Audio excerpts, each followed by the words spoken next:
네, 안녕하세요. 강프로입니다. 이번 영상에서는 두산 로보틱스에 대해서 분석해 보도록 할 텐데, 자, 두산 로보틱스가 오늘 12%대 강세 구간에 들어왔습니다. 일단 장 마감이 됐고요. 일단 수익 중이실 텐데, 일단 보유하신 분들 축하드리고요. 그리고 무엇보다 제가 계속해서 올라간다고 이야기를 드렸습니다. 어저께 이 고가에서 그쵸? 매물이 어느 정도 나왔어요. 나온 거 맞는데 이게 계속 올라가는 게 기본적으로 두산 로보틱스가 로봇 관련된 종목 그쵸? 그 스마트 팩토리 관련된 이쪽에서 대장이라고 생각할 텐데 그거 아닙니다. 포스코 DX가 대장이고 포스코 DX가 이쪽 계통에서 그 지표가 되고 있다고 보시면 됩니다. 근데 두산 로보틱스가 오늘 올랐다고 하더라도 시가총액이 6조밖에 안 돼요. 여기서 30%는 더 올라가야 포스코 DX의 상황하고 맞아집니다. 그리고 이 포스코 DX하고 이 두산 로보틱스하고 실적을 비교하시는 분들이 있을 수 있는데 자 내용 한번 볼게요. 포스코 DX 요 내용 보면은요 포스코 DX가 지금 실적을 보면 올해 처음으로 1000억을 넘길 수 있는 그런 상황이 됐죠. 3분기까지 해서 거의 한 900억 이상대 정도 나오니까 4분기 실적까지 더한다면 한 1000억 이상이 나올 겁니다. 계산하기 쉽게 1000억 잡고 지금 시가총액을 한 여기 8조 8천억 그쵸? 한 9조 전후니까 1000억에 9조 잡으면 PER 90배예요. 90배. 이거 제가 이렇게 이야기를 드릴게요. 배터리 아저씨가 이렇게 이야기를 해요. 에코프로나 에코프로 BM 그쵸? 이쪽이 내년만 가더라도 PER이 30배대로 떨어진다. 그쵸? 지금 이 가격을 유지했을 때 그래서 싸다. 이렇게 얘기를 합니다. 자 그러면 이걸 그대로 제가 치환해서 이야기를 드릴게요. 에코프로를 한번 보면 어떻게 되냐면요. 지금 6천억이잖아요. 그쵸? 6천억이고 PER 기준에서 본다면 74배입니다. 74배. 여기 나와 있는 게. 근데 이거 그냥 계산하기 쉽게 한번 볼게요. 5천억에 20조 한번 잡아보겠습니다. 왜 그러냐면 5천억에 20조 정도 하면 이게 어떻게 나오냐면요. 시가총액은 변함이 없고 더블 카운팅 이슈가 아마 희석이 될 수 있는 그 정도의 지금 밸류에이션이 나올 거예요. 그러면 5천억에 20조 하면 몇 배죠? 40배예요. 40배. 그쵸? 자, 근데 이게 곱하기 2를 했을 때 왜? 고가가 150만 원이니까 그쵸? 곱하기 2를 하면 에코프로는 80배가 되죠. 80배. 자, 그러면 지금 한미반도체를 가지고 이 배터리 아저씨가 자꾸 까는데 이 배터리 아저씨가 인기가 많으니까 제가 그 이야기가 왜 틀렸는지를 이야기를 드리는 거예요. 자, 잘 생각해 보세요. 한미반도체 PER을 생각해 보면 거의 한 60배 정도가 나옵니다. 비싼 거 맞아요. 근데 주가가 왜 안 빠지는 줄 알아요? 미래 가치를 반영하기 때문이에요. 그러니까 지금 실적 대비해서 시가총액이 어느 정도 됐으니까 밸류에이션이 어느 정도 된다. 뭐 지금 기준에서 뭐 멀티플이 몇 배 정도 이 배수로 받고 있다. 이 자체가 중요하지 않다는 거예요. 그러면 보세요. 포스코 DX 그쵸? 여기 있는 포스코 DX도 그렇고 그리고 두산 로보틱스도 그렇고 뭐가 중요하다는 겁니까? 미래 가치가 중요하다는 거예요. 그리고 이 두산 로보틱스 같은 거는 PER이 아예 없습니다. 그쵸? 여기 밑에 나와 있는 EV의 EBITDA 같은 거 아예 계산이 불가능해요. 적자니까. 적자를 가지고 어떻게 적자의 배수를 곱해봤자 적자잖아요. 그쵸? 이 배수 자체가 나오지가 않는다. 그래서 밸류에이션을 계산 자체를 원래 할 수 없는 겁니다. 주식시장에서 적정 가치를 찾을 수 없는 것과 같은 이야기를 드리고 있는 거고 그러면 두산 로보틱스가 지금 올라가고 있는 게 이해가 되죠. 미래 가치를 반영하니까. 근데 그 미래 가치를 정확하게 산정할 수 있는 사람이 누구도 없어요. 뭐 외국계 증권사에서 뭐 어떤 전략실에서 뭐 어떤 계산법을 가지고 한다고 한들 적정 주가 자체는 정확하게 구할 수가 없습니다. 그래서 제가 말씀드리는 거예요. 어떤 식으로 보셔야 되냐? 요 내용을 계속해서 이야기를 드리는데 자, 상장 시점에 보세요. 상장 시점에 흥행에 성공을 했어요. 그러면 이때 시장이 안 좋았기 때문에 고가 매물이 나올 수밖에 없었던 거고요. 그래서 빠졌습니다. 그래서 바로 올라갈 때는 시장이 좋았을 때는 IPO고 나발이고 간에 그냥 바로 땡겨가지고 올라가는데 이때 당시에는 10월 달에 시장 많이 빠졌잖아요. 굉장히 안 좋았잖아요. 그쵸? 그러면서 어떤 상황이 벌어진 겁니까? 요거 보세요. 요거. 그쵸? 고가에서 한 50% 빠지는 상황이 벌어진 거예요. 이때 제가 그렇게 이야기를 드렸었거든요. 이때 제 한 10월 달에 그쵸? 두산 로보틱스 상장 이후에 제가 영상을 한 두세 개 정도 찍어갖고 올려드렸어요. 하락할 때 어느 정도 선까지 갔을 때 이렇게 저렇게 대응하면 된다. 근데 그때 나왔었던 그 핵심 내용이 뭐였냐면 이 내용입니다. 주가가 올라가기 위해서 필요한 건 미래 가치를 반영하는 거다. 근데 두산 로보틱스는 흥행에 성공을 했기 때문에 그쵸? 이미 시가총액이 상장하자마자 거의 한 4조대 정도 나왔다. 근데 이때 받았었던 로봇주들의 평가치가 레인보우 로보틱스가 딱 요 정도 가격이었단 말이에요. 요 정도 한 4조 정도. 그러면 시장은 합리적으로 나온 겁니다. 근데 레인보우 로보틱스 보세요. 레인보우 로보틱스 보면 어떻게 됐습니까? 이 구간이잖아요. 이 구간. 그쵸? 그래갖고 요 내용을 보면 딱 상장하기 딱 직전까지 해가지고 이때 상장을 했는데 이미 여기서 프리미엄을 받았습니다. 그쵸? 그러면 이게 최대한 프리미엄을 받은 이 가격대인데 두산 로보틱스 강하니까 테마 형성이 된다는 겁니다. 시장은 기본적으로 가격에 의해서 움직이고요. 그 가격에 지표들이 있습니다. 그게 시장의 판단이기 때문에 이 내용에서 거스를 수 없다는 거예요. 그래서 두산 로보틱스도 제가 기본적으로 신고가 만들었을 때 추가적으로 올라갈 수 있고 그리고 이 구간에서 어저께도 제가 고가에서 매물 딱 맞고 떨어지길래 아니 5일선하고 그 이격도가 벌어지면 어쩔 수 없이 조정이 들어오니까 이건 너무 당연한 조정이니까 너무 걱정 안 해도 된다고 이야기를 드렸었던 게 그것 때문이고 그리고 지금 계속해서 테마 형성이 되고 있잖아요. 레인보우 로보틱스도 지금 보세요. 조정 마치고 그쵸? 이 저가에서 매물 소화 다 끝냈죠. 끝내고 나서 다시 가격대 올라오고 있잖아요. 그쵸?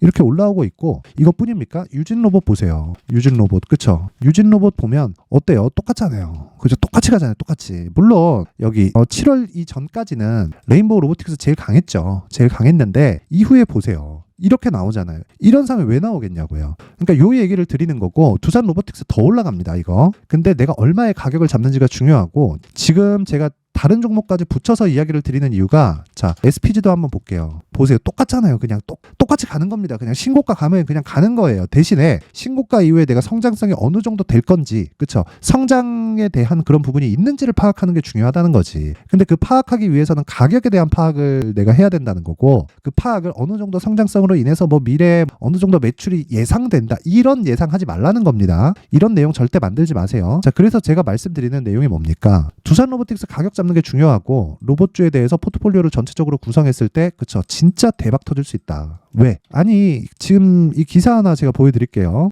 이거 보세요. 바리스타부터 전기차 생산까지 그쵸? 현대차 싱가포르 이 공장에다가 두산 로보틱스의 협동 로봇이 들어갑니다. 스마트 팩토리의 시대가 시작이 됐다는 거고 이건 기업의 측면에서 계속 적으로 필요할 수밖에 없어요. 왜? 인건비가 앞으로 올라가니까. 그러면 이건 그냥 성장 산업이라고 생각하면 되는 겁니다. 산업 자체가 올라가요. 오히려 그쵸? 배터리보다 더 커질 수 있다. 생각해 보세요. 배터리가 많이 나가요. 그쵸? 공장이 필요하죠.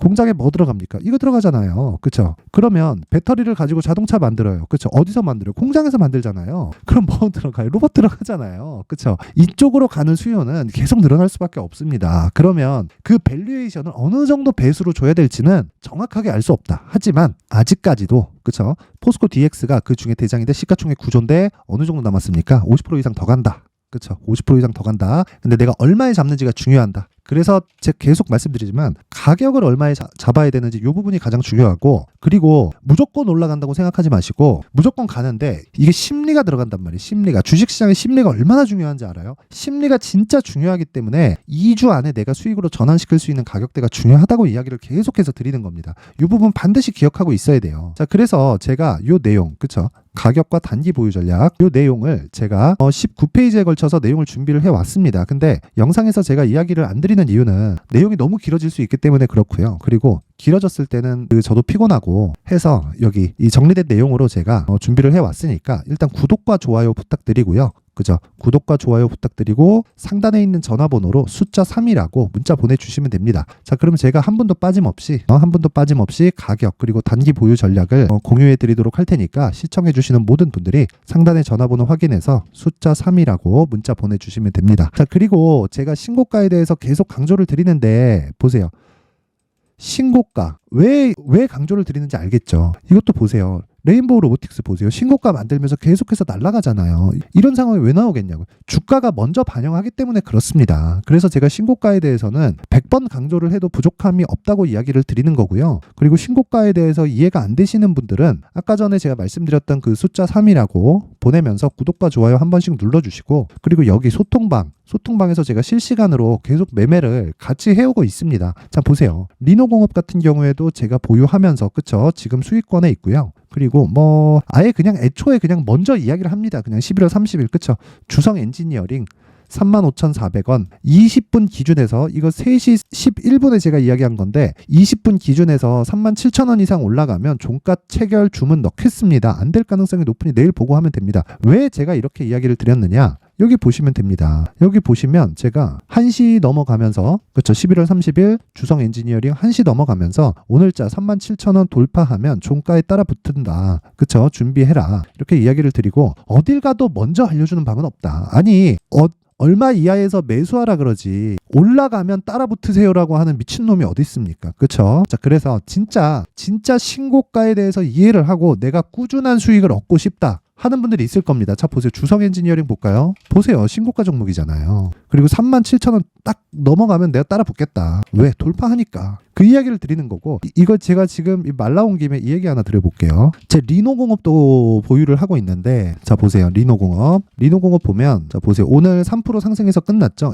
이걸 제가 언제 매수를 시작했냐면, 자, 보세요. 보이시나요? 그냥 사라고 할 때 그냥 사면 된다. 그쵸? 리노공업 올려 잡겠다. 191,500원에. 언제? 11월 28일 날. 자, 보세요. 이 얘기를 하니까 리노공업 보유. 오늘 신규 아직 없습니다. 이거 오늘이거든요. 리노공업 700주 보유. 6% 익스런 감사합니다. 더 가지고 가라. 이거 700주면요. 대략 한 20만 원 잡았을 때 1억 한 3천 4천 정도 되는 겁니다. 700주 그냥 더 가지고 가세요. 매도 구간 내가 잡아주겠다. 자, 올라가는데 약수익으로 끝나지 않는다는 거죠. 왜? 신고가를 갔으니까 돌아올 수 없는 강을 건넌 거예요. 그래서 신고가 매매가 중요한데 신고가 매매가 상당히 까다롭습니다. 매매하기가 상당히 어려워요. 그래서 내가 두산 로보틱스 같이 그쵸 막 급등락이 크고 근데 성장 산업인 것 같은데 막 잘못 물리면 막 10% 15%씩 물려갖고 막 스트레스 받아 이러신 분들이 있을 겁니다. 근데 진짜 막 가격대에 대해서 잘 못 잡겠다 하시는 분들은 소통방으로 입장하시면 되고요. 무료로 제가 공개를 하도록 하고 대신에 딱 1000분까지만 받도록 하겠습니다. 뭐 긴 말 드리지 않고 구독과 좋아요 눌러주시고 상단의 전화번호로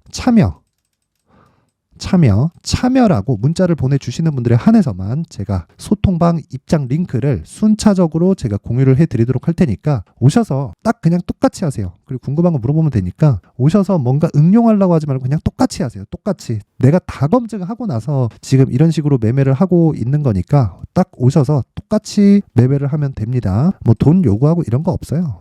돈 충분히 있으니까 그런 걱정하지 않으셔도 되고 그냥 와가지고 같이 그냥 이야기하면서 매매하면 됩니다. 그리고 기본적으로 올라가는 종목이 더 갑니다. 강한 놈이 더 가요. 이유가 있습니다. 자, 그런 부분 반드시 기억하시고 그리고 모든 분들이 성공 투자하셨으면 좋겠고요. 그리고 무엇보다 하나 알죠? 구독과 좋아요. 그쵸? 그리고 실시간 내용이 필요하다 그러면 참여라고 문자 보내시고요. 그리고 여기 정리된 내용이 필요하다 그러면 숫자 3이라고 문자 보내시면 됩니다. 당연히 구독과 좋아요는 필수로 그쵸? 필수로 들어가고 이 세 가지 해봐야 돈 안 들어가니까 모든 분들이 제가 성공 투자할 수 있게 만들어 드리겠습니다. 자, 오늘 하루도 고생하셨습니다.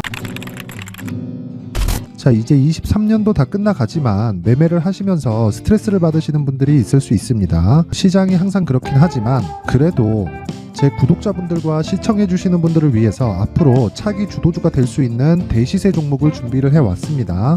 단타나 짧은 수익만을 쫓다 보면요. 잦은 손절로 계좌가 망가지는 건 순식간이고요. 그만큼 수익하고는 거리가 멀어지겠죠. 장기간 유지하기가 어렵기 때문입니다. 결과적으로 주식시장에서 돈을 벌기 위해서는요. 어떤 계기를 만들어야 되는데 그 계기는 한 종목에 비중을 실어서요. 수익을 보는 것 말고는 없습니다. 쓸데없이 잦은 매매를 하지 말라는 이야기고요. 그리고 한 종목에 비중을 실을 수 있어야 된다는 겁니다. 그런데 이 비중을 실는 과정에서 성장 산업군에 대한 이해가 필요하다는 겁니다. 이 부분을 반드시 기억을 하셔야 돼요. 자, 이런 성장 산업에 대한 구조와 제가 앞서 말씀드렸던 신고가 그리고 선반영 구조에 대해서 이해를 했을 때 이런 매매를 할 수 있게 됩니다. 2월 7일 강프로의 대시세 종목으로 에코프로 매수가는 17만원 이에서 진행이 됐고요. 그리고 목표가는 50만원부터 자율 매도 구간으로 잡았죠. 예상 수익 범위가 200% 이상으로 되어 있는데 신고가 이후에 선반영 평균치가 200% 이상이기 때문에 그렇습니다. 자, 그런데 에코프로가 2차전지 양극재 기업이죠. 2차전지 양극재는 친환경이라는 범주 안에 속해 있다고 보시면 됩니다. 근데 제가 항상 이야기를 드리죠. 시세는 항상 연결된다고요.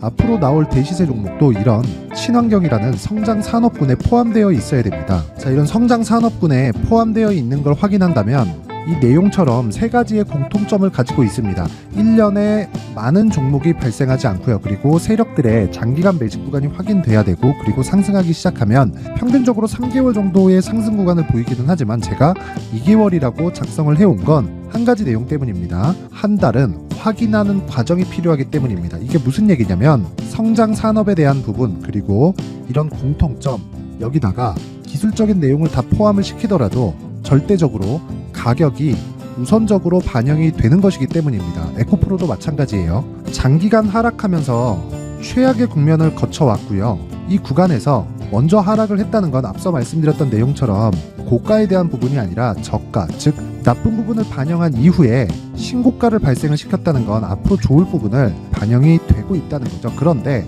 본격적인 시세는 신고가 이후라고 말씀을 드렸고, 지금은 매물 소화 과정을 보내고 있습니다. 앞서 말씀드린 대로 가격 먼저 분석을 끝냈죠. 그리고 나서는 정부 정책의 방향과 맞는지를 체크를 해야 되는 겁니다.